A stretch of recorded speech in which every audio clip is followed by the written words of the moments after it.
Welcome to YouTube channel technical engineer. अगर आप हमारे चैनल पे नए हैं तो उसको लाइक कीजिएगा, शेयर कीजिएगा और चैनल को सब्सक्राइब करना ना भूलिएगा। साथ ही बेल आइकन भी प्रेस कीजिएगा ताकि नए नोटिफिकेशन आपको मिलते रहे। आज हम देखेंगे कि किस तरह से फ़ैन में जब ब्लेड जो है वो जाम हो जाता है तो किस तरह से हम इसको फ्री कर सकते हैं। इसके अंदर क्या कुछ करना पड़ता है, कैसे ओपन करना पड़ता है, कैसे असेंबल करना पड़ता है, ये सारी चीज़ें मैं आपको दिखाने वाला हूँ। तो यहाँ पर जैसे भी मैं बटन प्रेस कर रहा हूँ तो फ़ैन की जो ब्लेड है बहुत ही धीमी तरीके से घूम रही है, मतलब घूम ही नहीं रही। तो जब भी हम फ़ैन लेते हैं तो आखिर में कुछ साल के बाद, साल या फिर 1.5 साल के बाद यही हाल होता है। तो अगर उसको हिला के भी देखो, कुछ भी देखो, तो घूम नहीं पाता। तो आखिर में हम परेशान हो जाते हैं कि क्या करें। तो मैं आपको आज दिखाने वाला हूँ कि किस तरह से जब ये जाम हो जाता है तो इजी तरीके से हम किस तरह से उसको रिपेयर कर सकते हैं, ये मैं दिखाने वाला हूँ।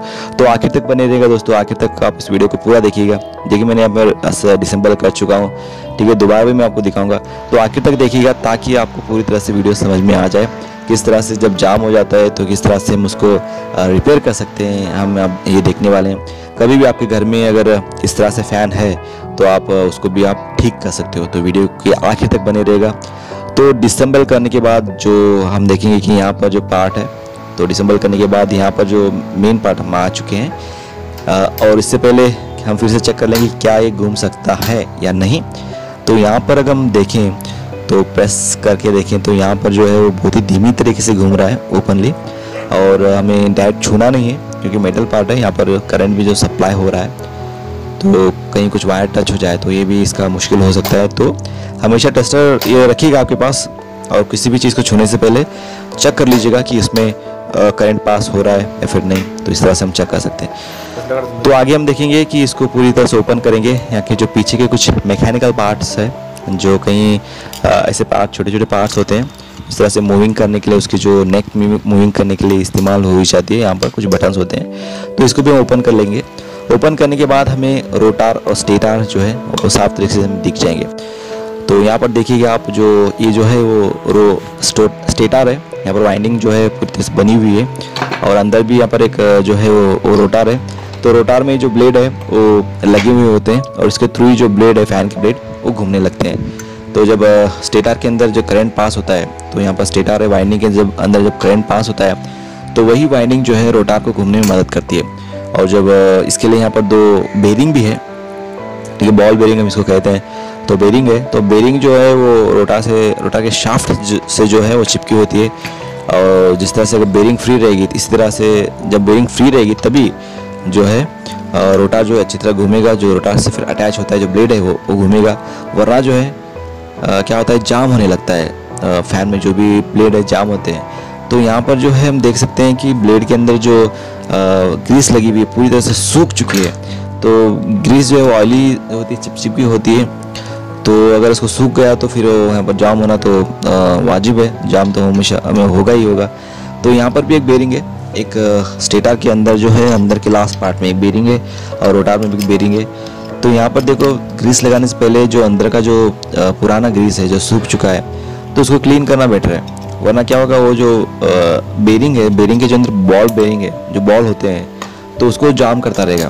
तो पहले क्लीन कर लीजिएगा अच्छी तरह से। तो नाइफ या फिर यहाँ पर देखिएगा मेरे हाथ में जो चिपचिपापन होना चाहिए वो पूरी तरह सूख के, मतलब एकदम भूसा बन गया है। तो उसको हवा में उड़ाओ तो उड़ जाएगा, इस तरह से हो गया है।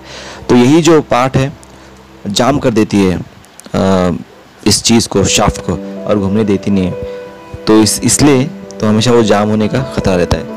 अगर बेरिंग, इसलिए बेरिंग में कभी बेरिंग टूट जाती है, बॉल टूट जाते हैं तो तभी भी ये जाम होने लगता है। लेकिन अगर कुछ आपको खटखटाहट की साउंड नहीं आती है, आवाज़ नहीं आती है, तो मतलब समझ लीजिएगा कि उसको ग्रीस मतलब सूख चुका है, और ग्रीस हमें करना चाहिए।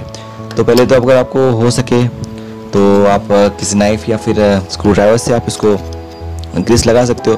तो वह ट्राई कर लीजिएगा। अक्सर लोग जो है उंगली से लगाते हैं। अगर आपको उंगली लगाना अच्छा लगता नहीं है तो आप उसको ट्राई कर सकते हो, अगर आप लगाना हो जाए, या फिर आप उंगली से उसको अच्छे से फिलअप कर सकते हो। जहाँ पर भी वो गैप है पूरे फिलअप कर सकते हो। तो रोटार का जो पार्ट वहाँ पर बेरिंग है वहाँ पर हम लगा देंगे। तो दोस्तों आखिर तक देखिएगा वीडियो को, तभी आपको समझ में आएगा कि किस तरह से जो काम हो सकता है।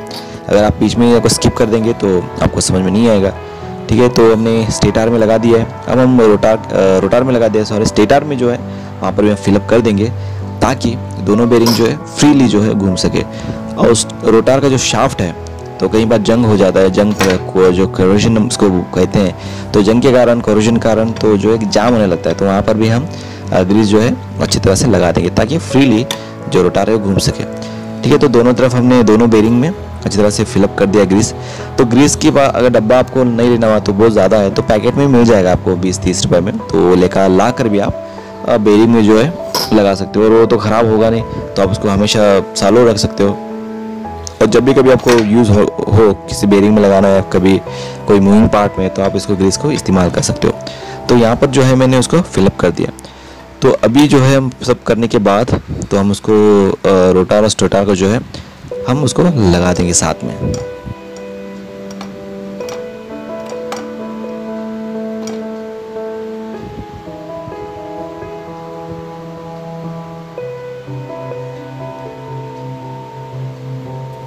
तो अब जो है हम उसको दोनों को फिट कर देंगे फिर से।